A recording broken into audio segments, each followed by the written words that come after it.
우리가 신앙생활을 하고 있는데요. 신앙생활을 무엇이라고 정의를 내릴 수가 있겠습니까?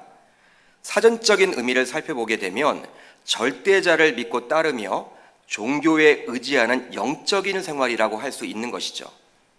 그러기에 저와 여러분들과 같은 기독교 신자들은 절대자이신 하나님, 그 하나님이신 예수 그리스도를 믿고 따르며 의지하는 영적인 생활을 하고 있는 것입니다. 그러기에 항상 우리들은 신앙생활을 하면서 잊지 말아야 할 것이 있어요. 바로 그것이 무엇이냐면 절대자이신 예수 그리스도, 그분의 뜻과 마음과 그리고 그분의 가르침입니다.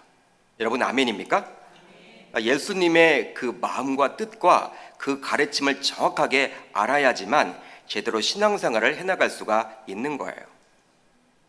이것을 잊고 신앙생활을 하게 되면 우리는 나름대로 열심히 신앙생활을 한다고는 하지만 절대자이신 그리스도가 아닌 자신의 경험과 자신의 생각 그리고 자신의 철학에 의지하여 신앙생활을 하게 되는 것이죠. 어떤 의미인지 아시겠죠, 여러분?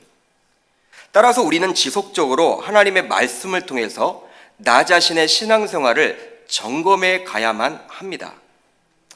오늘 본문은 좀 난해 구절이 담겨져 있는 아주 어려운 본문입니다.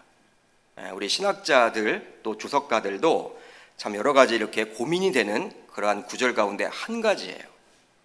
주님께서 천국을 설명하시면서 비유로 주신 말씀인데요.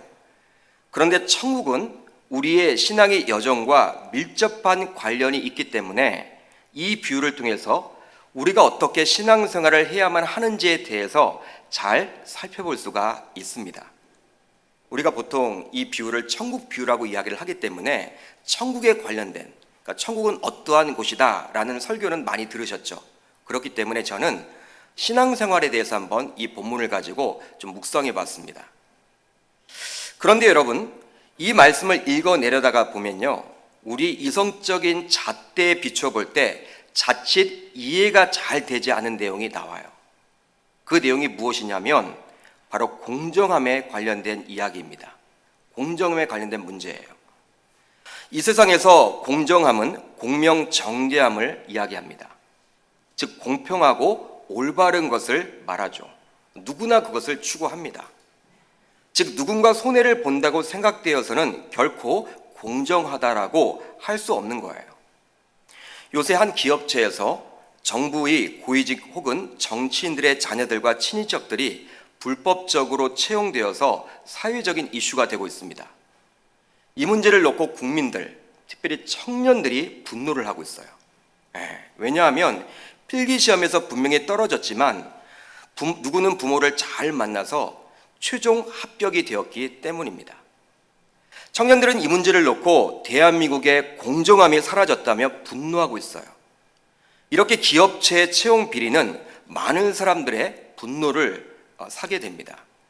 바로 공정함에 관련된 문제이기 때문이죠. 그런데 오늘 말씀으로 돌아가 보면 오전 9시부터 오후 6시까지 9시간 일한 사람과 오후 5시부터 오후 6시까지 1시간 일한 사람이 동일하게 한 데나리온을 받게 돼요. 여러분, 우리의 이성적인 사고로는 이게 불가능하죠. 말이 되지 않죠.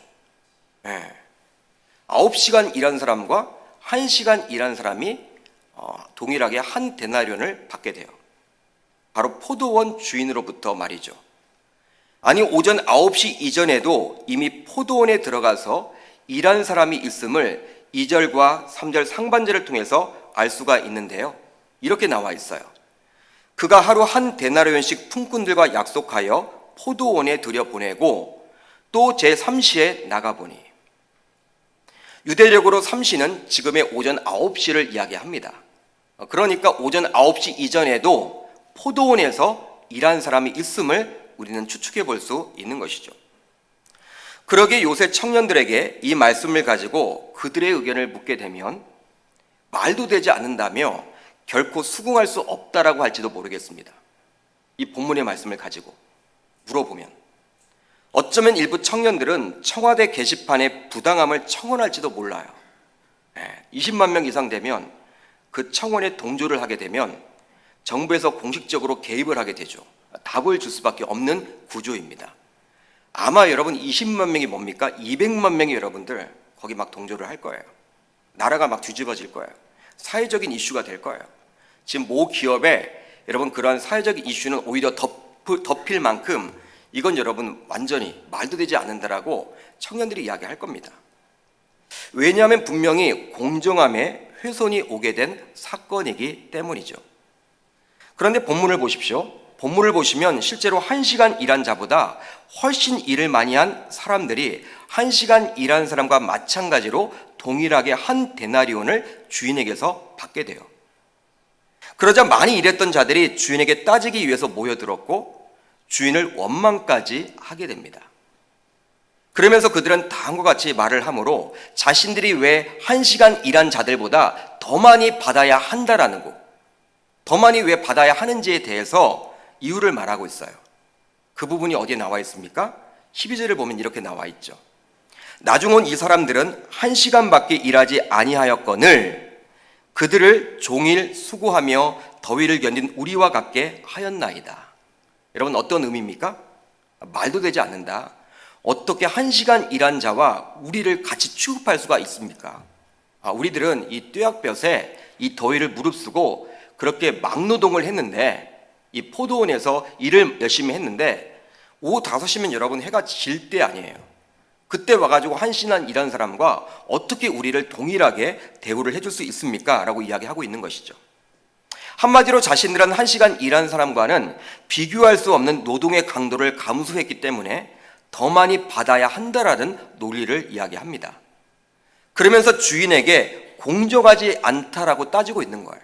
왜 당신은 공정하지 않습니까? 너무하는 것 아닙니까? 이런 그들의 요구에 주인은 다음과 같이 말을 하죠. 우리 한번 14절을 같이 봅니다. 14절 시작. 내 것이나 가지고 가라. 나중 온 이 사람에게 너와 같이 주는 것이 내 뜻이니라. 아멘. 나중 온 이 사람에게 너와 같이 주는 것이 누구의 뜻이다? 주인의 뜻이라고 이야기를 해주고 있어요. 나의 뜻이다. 주인은 오후 5시에 와서 1시간 일한 사람과 그 이전에 와서 하루 종일 일한 사람들 모두에게 한 데나리온씩 나눠주는 것이 자신의 뜻이라고 이야기를 해주고 있어요. 한마디로 여러 노동자들과 주인의 생각은 완전히 다름을 알 수 있는 것이죠. 아마도 여러분 서로 대화가 되지 않아. 여러분 노동자들은요 이 주인을 바라보면서 야 정말 융통성이란 것은 전혀 없는 사람이야. 말이 통하지 않는다. 그렇게 생각할지도 모르겠어요. 주인은 답답하다. 한 데나리온씩 주기로 약속하고 왔는데 왜 그래? 그러면서 서로를 이해하지 못한다라고 아마 이렇게 할 거예요. 서로를 탓하겠죠.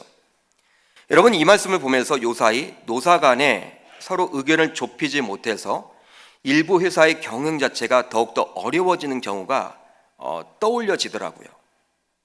노조가 있고 사측이 있다면 서로 대화를 통해서 여러분 회사를 살리는 방향으로 나아가야 할 텐데 여러분 극과 극으로 달리다 보면요 결국 회사가 망하게 되는 거예요. 그걸 모르고 있는 것이죠. 아마도 이 세상에서는 주인보다도 노동자 편이 더 많을지 모르겠습니다. 왜냐하면 노동자들의 수가 주인보다 훨씬 많기 때문이죠. 그리고 주인과 노동자의 의견을 중재할 정치인들이 있다고 한다면 노동자들의 수가 훨씬 많기 때문에 표로 심판하겠다라는 그들의 이야기에 의견에 귀를 기울이지 않을 수가 없을 것 같아요. 여러분 우리가 뻔히 아는 것들이 있더라도 여러분 이렇게 막 들고 일어나면 정치인들이 어떻게 할 수가 없잖아요. 왜? 표를 먹고 살기 때문에. 그러나 오늘 본문에 나타난 내용은요 이 세상에서 소위 강조되는 대화, 그 대화로 결코 풀 수 있지 않음을 보여주고 있어요. 즉 노동자들과 주인과 서로 대화를 함으로 문제를 풀 수 있지 않다라는 것입니다. 왜냐하면 오늘 본문에 나타난 주인은 창조주요 완전한 자로서 죄가 없으신 하나님을 말하지만 일꾼들은 피조물이요 불완전한 자로서 여전히 죄를 짓는 신자임을 말하기 때문입니다. 여러분 이 세상에서는요 노동자들과 이 주인 그 사측의 대화를 통해서 풀 수가 있습니다. 왜? 피조물들끼리니까. 여러분 피조물들이니까요. 여러분 또이또이한 거예요, 여러분. 대화가 되죠. 여러분 정답이 없습니다. 노동자가 양보를 하건 사측이 양보를 하건 여러분 풀 수 있는 방법이 있어요. 그렇지만 오늘 본문은 그렇지 않다라는 거예요. 이 창조주와 피조물입니다. 그렇기 때문에 창조주의 의견을 따라갈 수밖에 없는 거예요, 피조물이. 여러분 아멘입니까? 아무리 여러분 인간이 위대한 공부를 많이 하고 지식을 쌓고 해도 여러분 피조물은 피조물 뿐이에요. 창조주가 될 수가 없습니다. 그러니 피조물로서 창조주의 생각을 100% 전부 알 수가 없기에 서로 대화로 풀 수 있다라고 생각해서는 곤란하죠.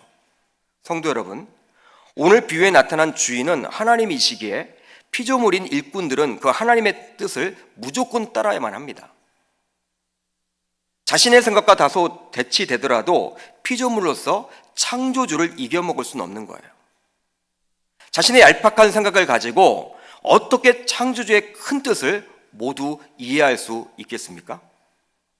여러분 밖에 나가보면 불신자들이 많이 있는데 그 불신자들과 우리와의 차이가 무엇일까요? 동일하게 학교를 다니고 동일하게 직장 생활을 하고 삶을 살아갑니다. 그렇지만 우리들은 믿음의 눈을 가지고 이 창조주를 바라보려고 하죠. 그렇지만 세상 사람들은 믿음이 없기 때문에 세상적인 이성을 가지고 창조주를 바라보려고 해요. 여러분 이성적인 눈을 가지고 창조주를 바라보면요 이해되지 않는 부분이 얼마나 많은지 몰라요. 어떻게 하나님이, 어떻게 예수님이 물 위를 건널 수가 있느냐, 어떻게 동정녀 탄생으로 이 땅에 오실 수가 있느냐, 어떻게 죽은 죄를 살릴 수가 있느냐, 어떻게 홍해가 갈라질 수가 있느냐, 어떻게 말 한마디로 천지를 창조할 수가 있느냐. 여러분 이성적인 사고로는요 이야기가 불가능해요. 여러분 그러한 모든 것들은 다 우리들의 믿음의 눈을 가지고 봐야만 하는 것이죠. 우리는 믿는 거예요. 그게 믿어지는 거예요. 세상 사람들은 믿어지지 않기 때문에 큰 차이가 있는 거예요. 그러게 일꾼들인 피조물들은 주인인 창조주의 뜻을 따라야만 하는 것입니다. 오늘 본문을 볼 때. 그렇다면 오늘 본문에 나타난 일꾼들은 신앙생활을 하면서 무슨 잘못을 저지르고 있는 것입니까? 무엇이 그들의 문제였습니까, 여러분? 먼저 은혜의 감격이 없었습니다. 본문 3절을 한번 우리가 같이 읽어보도록 하겠습니다. 3절입니다. 시작.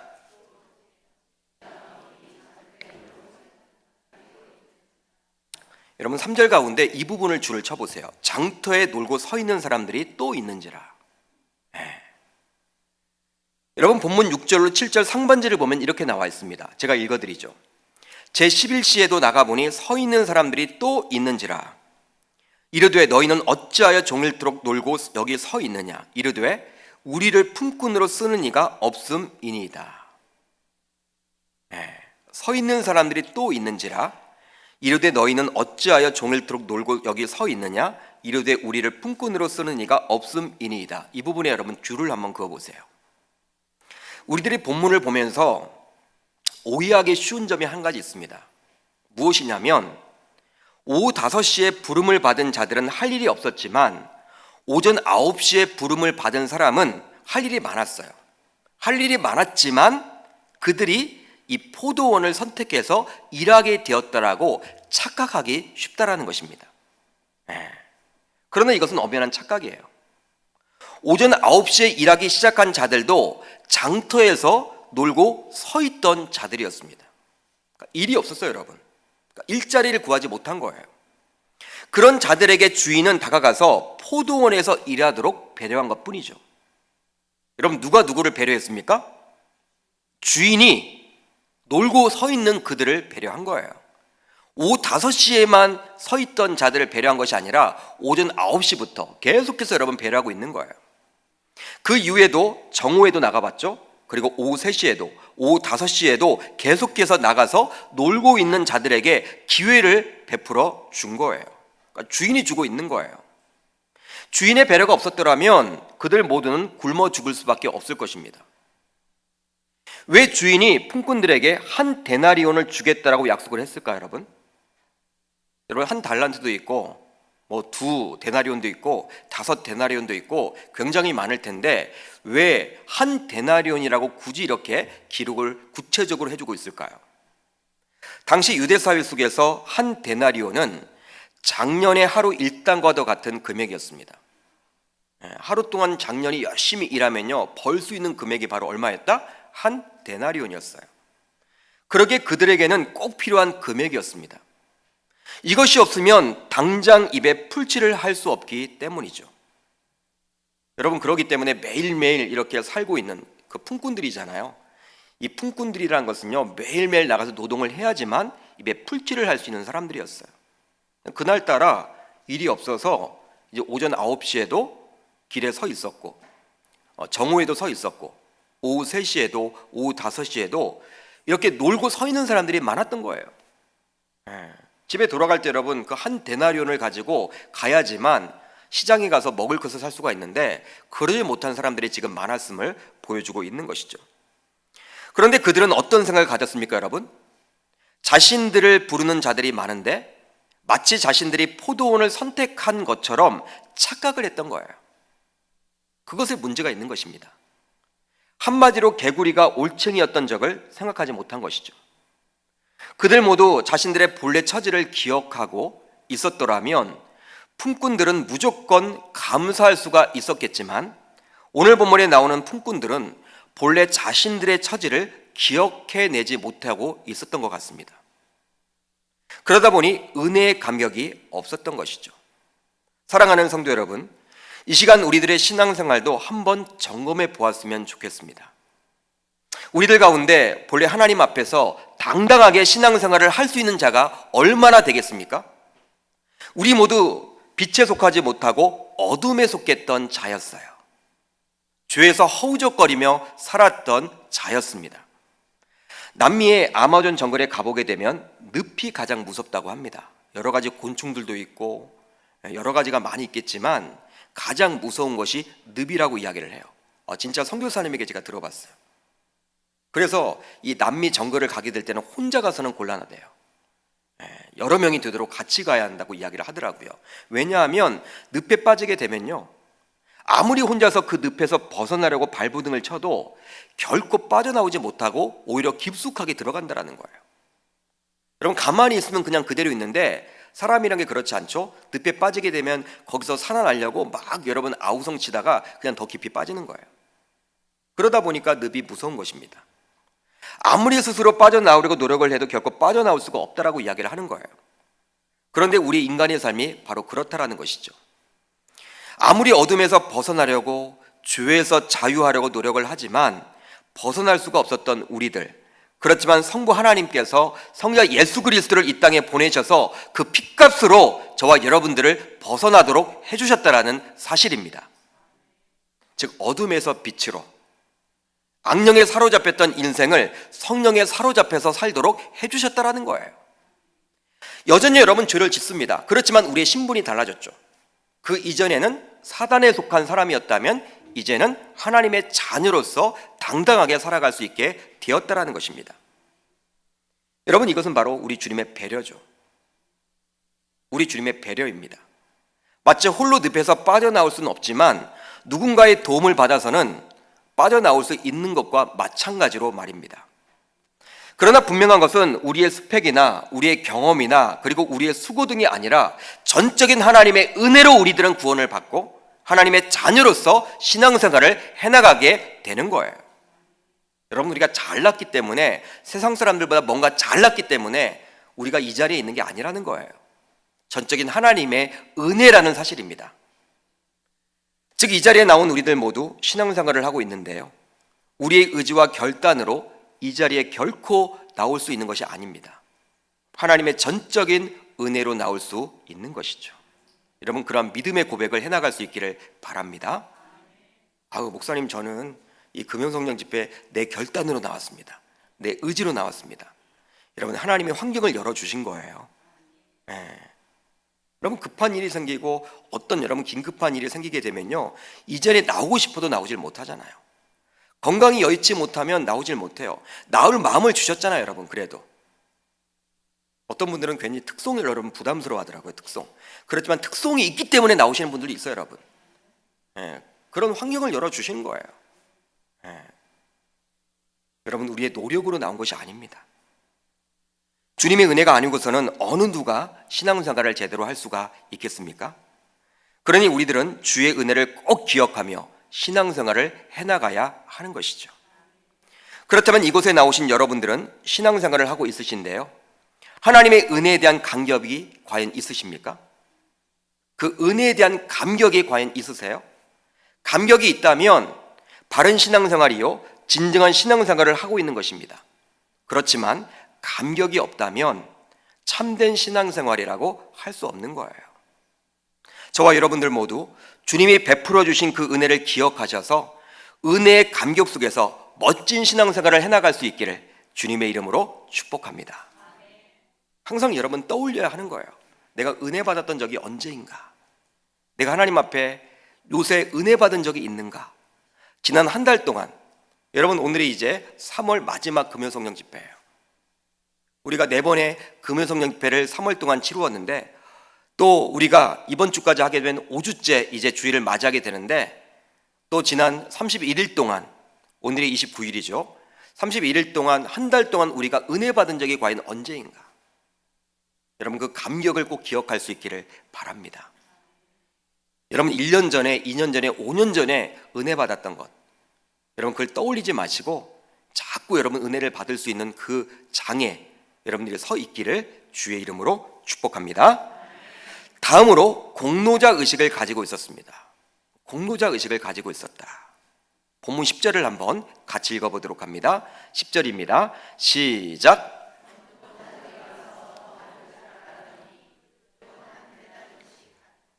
아멘. 10절에서 여러분 줄을 한번 그어보세요. 먼저 온 자들이 와서 더 받을 줄 알았더니, 오후 5시에 온 사람도 한 데나리온을 받게 되자 그 이전에 온 사람들은 자신들은 더 수고를 했기에 더 많은 데나리온을 받게 될 것이라고 생각했던 거예요. 한마디로 그들 모두는 공로자 의식을 가지고 있었던 것입니다. 여러분 공로자 의식은 무엇입니까? 나는 당당히 더 받을 만한 자격이 있는 자다. 나는 자격이 있는 자야. 더 많이 받을 만한 자격을 갖췄어. 이렇게 생각하는 것이 바로 공로자 의식입니다. 내가 그래도 이런 수고를 냈고 이런 노력을 기울였는데 더 많은 것을 받을 수 있다라고 여기는 것이죠. 이런 공로자 의식을 가진 사람들의 생각이 바로 12절에 잘 드러내주고 있는데, 12절을 보면 이렇게 나와 있죠. 나중 온 이 사람들은 1시간밖에 일하지 아니하였거늘 그들을 종일 수고하고 더위를 견딘 우리와 같게 하였나이다. 여러분 무엇이에요? 종일 수고하며 더위를 견딘 것을 드러내고 있죠. 그걸 강조하고 있어요. 나는 수고했다라는 거예요. 나는 노력했다라는 거예요.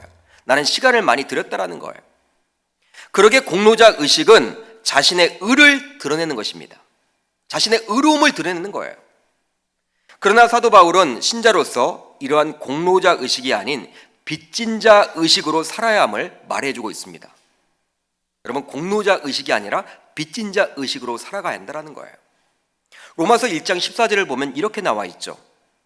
헬라인이나 야만인이나 지혜 있는 자나 어리석은 자들에게 다 내가 빚진 자라. 아멘.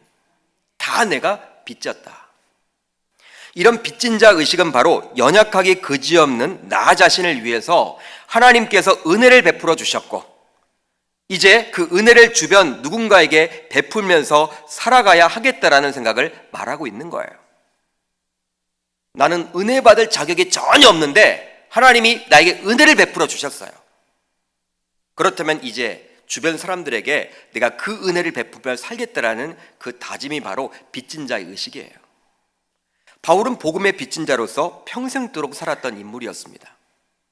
그러게 수많은 전도 여행을 하면서 수많은 위기와 수많은 고난을 당했음에도 불구하고 넉넉하게 잘 이겨낼 수가 있었던 것이죠.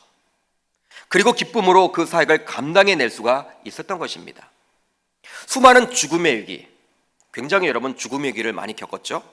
그리고 매질의 위험, 여러 고통을 당하면서도, 위기를 당하면서도 한 영혼의 소중함을 철저하게 느꼈기 때문에, 그리고 알았기 때문에 바울은 견뎌낼 수가 있었던 거예요. 빚진 자로서 나도 이 다메섹 도상에서 부활하신 예수님, 만날 수 없는 그분을 만나게 해주셨잖아요. 하나님이. 나도 빚을 졌다라는 거예요. 나도 만날 수 없는 자격이 없지만 하나님이 나를 만나 주셨기 때문에 나도 이제 사람들에게 복음을 전하겠다라는 그 마음, 그게 바로 빚진 자의 마음인 것이죠. 사랑하는 성도 여러분, 공로자 의식으로 신앙생활을 하게 되면요, 항상 시험을 당하게 됩니다. 항상 시험을 당하게 돼요. 이 세상에서 암보다 더 무서운 것이 있어요. 암보다 더 무서운 것이 있습니다. 바로 우리의 신앙생활에서 보게 되는 것인데 바로 섭섭병입니다. 섭섭병. 많이 들어보셨죠? 우리 계명교회도 딱 두 분이 섭섭하신데, 섭섭하다라는 것은요, 내가 교회를 위해서, 목사님을 위해서 얼마나 수고를 하고 헌신을 했는데 교회가 알아주지 않는다라는 거예요. 목사님이 알아주지 않는다라는 거예요. 여러분, 이러한 섭섭병에 걸리면요, 목사님의 설교가 귀에 안 들려요. 그리고 교회를 보면서도 불평을 하게 돼요. 그런데 이러한 섭섭병은요, 바로 공로자 의식에서 생겨나게 됩니다. 그러니 우리의 신앙생활에서 암적인 존재는 바로 이러한 공로자 의식이에요. 공로자 의식이에요. 그러기에 주님께서는 다음과 같이 말을 하므로 저와 여러분들이 공로자 의식에서 자유하기를 원하십니다. 바로 누가복음 17장 10절을 보면 이렇게 나와 있어요. 이와 같이 너희도 명령 받은 것을 다 행한 후에 이르기를 우리는 무익한 종이라. 한번 따라합니다. 우리는 무익한 종이라. 우리가 하여야 할 일을 한 것뿐이라 할지니라. 이렇게 기록을 하고 있어요. 우리는 무익한 종이다. 나에게 맡겨진 것 내가 한 것뿐이다. 그렇게 고백을 해주고 있는 거예요. 따라서 우리들은 항상 무익한 종이라는 생각으로 신앙생활을 해야만 하는 거예요. 내가 얼마나 수고했는데, 내가 얼마나 땀을 흘렸는데, 내가 얼마나 헌금했는데 라는 의식이 많을수록 본전 생각이 납니다. 이런 본전 생각은 원망으로 이어지게 되는 거예요. 그러니 신앙생활이 더 이상 기쁘지 않게 되는 거예요. 여러분, 이제 우리의 신앙생활을 점검해 봐야 하겠습니다. 나의 신앙생활의 원리는 철저하게 빚진 자의 의식으로입니까? 아니면 공로자의 의식으로입니까? 빚진 자예요? 공로자예요? 아직까지 공로자의 의식이 빚진 자의 의식보다 더 많이 보인다면 오늘 말씀을 듣고 기도하는 가운데 공로자의 의식에서 빚진 자의 의식으로 옮겨져 가기를 소망해 봅니다. 주님께서 이러한 공로자의 의식으로 살아가는 신자들이 많음을 비유의 말씀에서 꼬집고 있는 것은요, 주의 수제자였던 베드로조차 다음과 같이 이야기를 했기 때문이에요. 저는 이 본문을 보면서 깜짝 놀랐어요. 마태복음 19장 27절, 우리 한번 같이 자막을 통해서 읽어봅니다. 시작. 이에 베드로가 대답하여 이르되 보소서 우리가 모든 것을 버리고 주를 따라 싸운데 그런즉 우리가 무엇을 얻으리이까? 누가 누구에게 한 말이에요? 주의 수제자였던 베드로가 예수님에게 한 말이에요. 청년 부자가 와서 주님과 교제를 나누었지만 그 청년은 재물이 많은 고로 주님께서 재물을 포기하라는 말씀을 듣고 순종치 못하고 그냥 근심하며 돌아가게 됩니다. 그러면서 주님은 부자가 하나님 나라에 들어가는 것은 결코 쉽지 않다라고 이야기를 해요. 이 뜻은 무엇이냐면 그만큼 재물이 우리 우상이 될 수도 있음을 이야기해주고 있는 것이죠. 그러자 이런 주님의 말을 듣게 된 베드로가 자신들은 제자들로서 모든 것을 이미 버렸고 주를 따랐으니 무엇을 더 얻을 수 있겠느냐라고 묻고 있는 거예요. 이건 베드로의 생각이 아니라 거기에 있는 모든 제자들의 생각입니다. 대신 이야기를 한 것이죠. 대표로. 그러니까 자신은 자신들의 노력을 다 했다라는 거예요. 주님이 요구하신 것들을 다 이미 제자들로서 했다라는 거예요. 배도 버리고 집도 버리고 다 우리 부모도 놔두고 당신을 따라왔습니다. 그러니까 우리들에게 무엇을 주시겠습니까? 그걸 요구하고 있는 거예요. 여러분, 무엇입니까? 어떤 의미로 공로자 의식을 가지고 있음을 보여주는 거예요. 주의 제자로서 할 만큼 다 했다라는 것입니다. 이렇듯 주의 제자라고 하던 사람들도 공로자 의식을 철저하게 버리기는 쉽지 않음을 알 수 있습니다. 그러게 우리들도 마찬가지죠. 우리들 가운데 공로자 의식을 선호하는 사람은 아무도 없어요. 100이면 100 다 여쭤보면 자기는 그렇지 않다라고 이야기를 합니다. 그러나 분명한 것은 공로자 의식은 어느 순간 나 자신의 신앙을 지배하게 된다는 거예요. 그러니 우리들은 항상 영적으로 깨어 있어야 합니다. 공로자 의식이 올라오지 못하도록 말이죠. 깨어있지 못하면요, 공로자 의식에 사로잡혀서 살아갈 수밖에 없게 되는 것입니다. 여러분, 우리가 새벽 제단을 왜 쌓으라고 이야기를 합니까? 매일 나와서 여러분 어떤 것들을 가지고 기도를 하십니까? 새벽에? 여기 새벽에 나오시는 분들이 있잖아요. 매일 여러분 기도 그 시간에 무엇을 합니까? 그냥 달라는 기도만 합니까? 그렇지 않죠. 나 자신을 처복종케 하도록, 나 자신을 부인할 수 있도록, 그걸 여러분 기도하고 있지 않습니까? 그러니까 공로자 의식에 생겨나지 않도록 자꾸 여러분 두더지처럼 올라오는 그 공로자 의식을 이 기도를 통해서 누르고 있는 것이죠. 그것이 바로 새벽 제단이고 이 금요성령 집회라고 저는 생각을 합니다. 이제 말씀을 정리하고자 합니다. 우리들의 신앙생활을 한번 오늘 말씀에 비추어서 점검해 보면 좋겠습니다. 나는 과연 은혜의 감격으로 매일매일 신앙생활을 하고 있는지 말이죠. 그리고 혹시 아직도 공로자 의식을 가지고 신앙생활을 하고 있는지 한번 우리의 신앙을 점검해 보았으면 좋겠습니다. 은혜의 감격이 없다면 오늘 기도하는 가운데 은혜의 감격을 다시금 부어달라고 부르짖고 기도할 수 있기를 바라며, 행여나 빚진 자 의식이 아니라 공로자 의식으로 신앙생활을 하고 있다면 주님께 회개하는 가운데 이제부터는 공로자가 아니라 오히려 빚진 자로서 살아가겠다라고 결단하고 다짐할 수 있기를 주님의 이름으로 축복합니다. 그러기에 우리가 은혜의 감격이 없고 공로자 의식으로 신앙생활을 하게 되면요, 진정한 신앙생활이라고 할 수 없는 거예요. 이 밤 주님의 다음과 같은 말씀을 꼭 기억함으로 참된 신앙생활을 모두 해나갈 수 있기를 소망해 봅니다. 16절이에요. 오늘 마지막 절입니다. 시작. 이와 같이 나중된 자로서 먼저 되고 먼저 된 자로서 나중되리라. 아멘. 오랫동안 믿고 있다라는 것이, 직분이 있다라는 것이, 직책이 있다라는 것이 우리의 신앙생활에서 중요한 것이 아니에요. 그것이 중요한 것이 아니라 바로 은혜의 감격이 있고 공로자 의식이 아닌 빚진 자 의식으로 신앙생활을 하는 것이 중요함을 말해주고 있는 거예요. 오랫동안 몇 대째 믿었다, 여러분 그것만을 여러분 주장하고 살아간다면 우리 주님이 기뻐하는 삶이 아니에요. 처음 된 자가 나중 된다라고 이야기를 하고 있습니다. 이 밤 기도하는 가운데 진정한 신앙생활을 영위해 나갈 수 있기를 주의 이름으로 축복합니다. 나는 과연 은혜의 감격 속에서 매일매일 살아가고 있는가? 감사하는 마음을 가지고 살아가고 있는가? 구원받지 못할 자인데 내가 뭐라고 하나님은 나를 구원해 주셨는가? 그리스도를 십자가에 달려 죽게 함으로 나를 왜 구원시켜 주셨는가? 여러분 감격해 보세요. 그리고 또 한 가지, 빚진 자로서 살아가지 못하고 공로자 의식, 내가 뭘 하고 뭘 해왔고 지금까지 어떤 걸 섬겨왔고 헌금을 얼마큼 해왔고 교회를 지을 때 뭘 해왔고, 여러분 그런 것들 여러분 생각하면서 살아가고 있다면 이건 하나님이 기뻐하시는 진정한 신앙생활이 아니라는 사실을 깨닫고 마음에 감동이 있다면 그것 붙들고 이 밤 주님 앞에 부르짖고 기도해 나아갈 수 있기를 주님의 이름으로 축복합니다.